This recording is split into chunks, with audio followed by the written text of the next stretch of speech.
Okay, good afternoon बेटा। बेटा यहाँ पे एक क्वेश्चन दिया हुआ है हमें कि एक रेक्टेंगुलर एक कार्डबोर्ड है जिसका एरिया 12 मीटर स्क्वायर है और उसमें से हमें रेक्टेंगुलर बॉक्स बनाना है बिना लिड का। ठीक है, और उस रेक्टेंगुलर बॉक्स का मैक्सिमम वॉल्यूम क्या होगा ये बताना है। ठीक है, तो सबसे पहले हम कार्डबोर्ड इस तरह से ले लेते हैं। तो कार्डबोर्ड जो है वो रेक्टेंगल की शेप में रहेगा। ठीक है, उसका लेंथ मान लिया एल और ब्रेथ मान लिया बी, और एरिया जो है वो 12 मीटर स्क्वायर है। इसका मतलब L into B 12 meter square हो गया। अब इसमें से हमें कुछ रेक्टेंगुलर बॉक्स बनाना है, तो हमने क्या किया, कुछ कॉर्नर्स को कट किया, जैसे यहाँ से किया, यहाँ से किया, यहाँ से किया और यहाँ से किया। ठीक है, तो मान लेते हैं कि जो स्क्वायर से सारे एक्स, जिनका साइड का लेंथ एक्स है, तो एक्स साइड के 4 स्क्वायर्स कट किए। तो उससे अब इसको फोल्ड करेंगे, ये जो पार्ट बच गया उसको फोल्ड करके एक बॉक्स बना देंगे। ठीक है, तो अगर हमने यहाँ पे x लिया, टोटल लेंथ l था, तो इसका मतलब ये जो लेंथ होगी, ये लेंथ होगी l माइनस 2x। सिमिलरली यहाँ पे ये x था, ये भी x था स्क्वायर का, तो दो स्क्वायर हटा दिए, तो जो बाकी का पार्ट बचा वो बचा b माइनस 2x। तो इसका मतलब वॉल्यूम जो आएगा length into breadth into height, और जब इसको हम फोल्ड करते हैं तो जो उसका हाइट बनता है रेक्टेंगुलर बॉक्स का वो भी x ही बनता है। तो लेंथ क्या बना l माइनस 2x, उसके बाद ब्रेथ क्या बना b माइनस 2x, और हाइट x बना। तो यहाँ पे अब हम टर्म बाय टर्म मल्टीप्लाई करेंगे, तो L B minus 2bx minus 2l into x.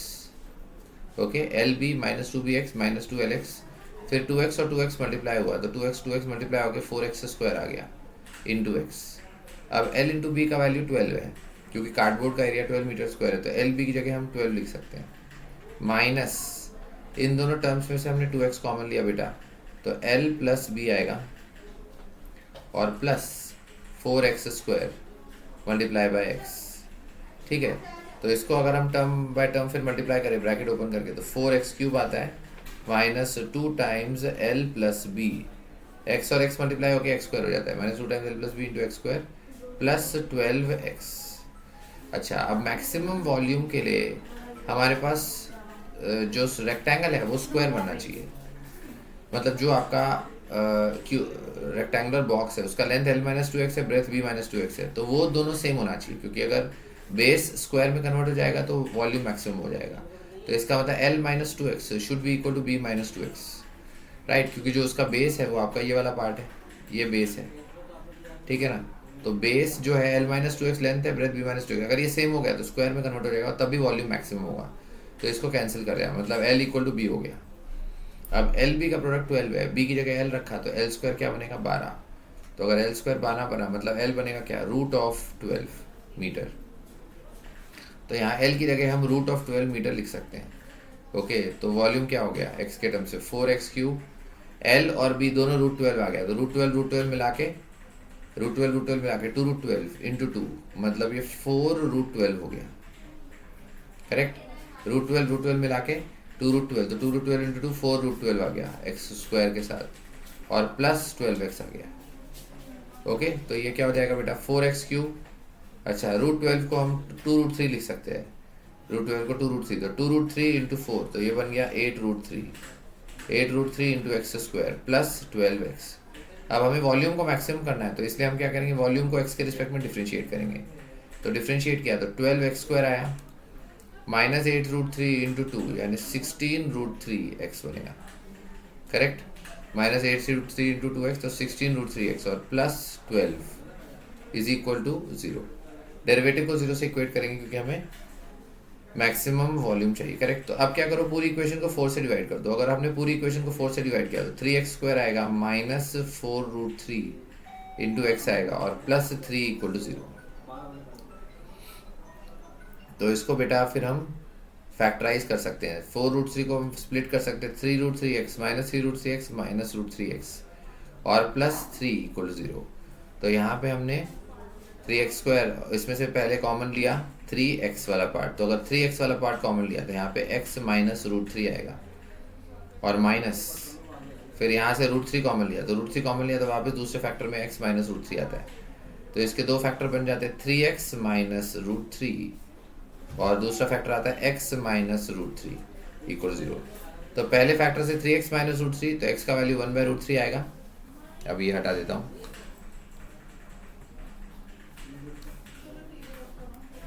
Volume का एक्सप्रेशन याद रखेंगे, 12x² माइनस 16√3x प्लस 12 है।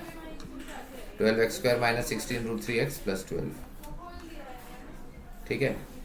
वॉल्यूम का जो डेरिवेटिव था वो क्या था, 12x² माइनस 16√3x प्लस 12, ठीक है। अच्छा, डिफ्रेंशिएट करने के बाद जो हमने जीरो से इक्वेट किया था, तो हमारे पास उसके जो फैक्टर्स आए थे, वो एक फैक्टर आया था 3x माइनस √3 और दूसरा फैक्टर आया था x माइनस √3 इक्वल टू 0। अब उससे x के हमारे पास रूट्स मिलते हैं, एक तो √3/3, तो √3/3 मतलब 1/√3 और दूसरा रूट आता है √3।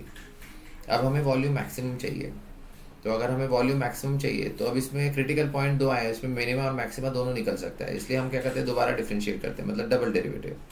तो डबल डेरिवेटिव किया 12 इंटू 2x, तो ये बना 24x माइनस 16√3, 24x माइनस 16√3 और 12 तो कांस्टेंट है, उसका 0 हो गया, ठीक है। अब दोनों वैल्यू इसमें पुट करो, अगर 1/√3 पुट किया तो 24 इंटू एक्स का वैल्यू 1/√3 माइनस 16√3, 24 को हम 3 इंटू 8 लिख सकते हैं, तो 3 इंटू 8 लिखा तो 8√3 बनेगा, 8√3 माइनस 16√3 मतलब माइनस 8√3 आ गया, जो कि नेगेटिव नंबर है। और v डबल डैश में अगर √3 पुट किया x की जगह, तो अगर √3 पुट किया तो 24√3 माइनस 16√3 जो कि प्लस 8√3 आता है, तो पॉजिटिव है। तो डबल डेरिवेटिव टेस्ट के हिसाब से अगर डबल डेरिवेटिव पॉजिटिव आ रहा है तो पॉइंट ऑफ मिनिमा होता है, इसका मतलब x इक्वल टू √3 पे जो वॉल्यूम आएगा वो मिनिमम वॉल्यूम आएगा। लेकिन अगर 1/√3 पुट किया तो डबल डेरिवेटिव नेगेटिव आ रहा है, इसका मतलब x इक्वल टू 1/√3 पे जो वॉल्यूम आएगा वो मैक्सिमम आएगा, यहाँ पे हमारे पास वॉल्यूम मैक्सिमम आएगा, ठीक है। तो इसका मतलब जो हमें वॉल्यूम निकालना है, मैक्सिमम वॉल्यूम निकालने के लिए हमें x को 1/√3 पुट करना पड़ेगा।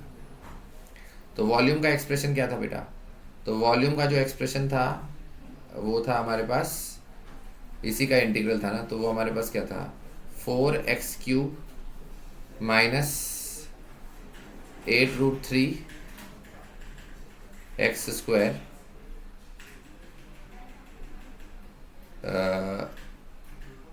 हाँ एक मिनट, वॉल्यूम का फिर से लिख देते हैं, L माइनस 2x था, B माइनस 2x था, इंटू एक्स था, तो इसको मैंने मल्टीप्लाई किया तो L भी तो 12 बना था, माइनस 2bx माइनस 12x, तो माइनस 2x कॉमन लेके L प्लस बी आया था, फिर 2x और 2x मल्टीप्लाई होकर 4x² और ये फिर x में मल्टीप्लाई होता है, तो ये हमारे पास 12x आता है।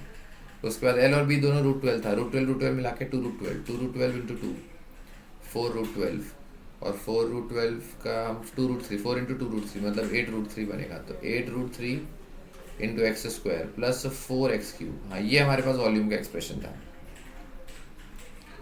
ठीक है। 4√3 माइनस 8√3x² प्लस 12x। अब हमारा जो मैक्सिमम वॉल्यूम आएगा वो 1/√3 पे आएगा, इसका मतलब हमें x की जगह 1/√3 पुट करना है, तो 1/√3 का क्यूब क्या होता है, 1/3√3 माइनस 8√3, यहाँ पे x की जगह 1/√3 पुट किया तो 1/√3 का स्क्वायर आएगा 1/3 और फिर 12 इंटू 1/√3 12/√3, ठीक है। तो यही हमारा आंसर आ जाएगा, बस इसको सिंप्लीफाई कर लो, तो 4/3√3 माइनस एक √3 कैंसिल किया तो नीचे √3 आता है, माइनस 8/√3 और फिर 12/√3, तो यहाँ पे बस एलसीएम ले लो, तो एलसीएम लेने पे नीचे 3√3 आएगा, ऊपर 4, इधर 3 से मल्टीप्लाई करेंगे तो 8 इंटू 3 हो जाएगा 24 और प्लस इधर भी 3 से मल्टीप्लाई करेंगे तो 12 इंटू 3 हो जाएगा 36, तो 36 माइनस 24, इधर 3 से मल्टीप्लाई किया, इधर भी 3 से मल्टीप्लाई किया, 36 माइनस 24 हुआ बेटा 12 और 12 में 4 ऐड किया तो 16/3√3, तो ये हमारे पास मैक्सिमम वॉल्यूम आता है 16/3√3। ओके, आई होप आपको समझ में आ गया होगा। Thanks for watching.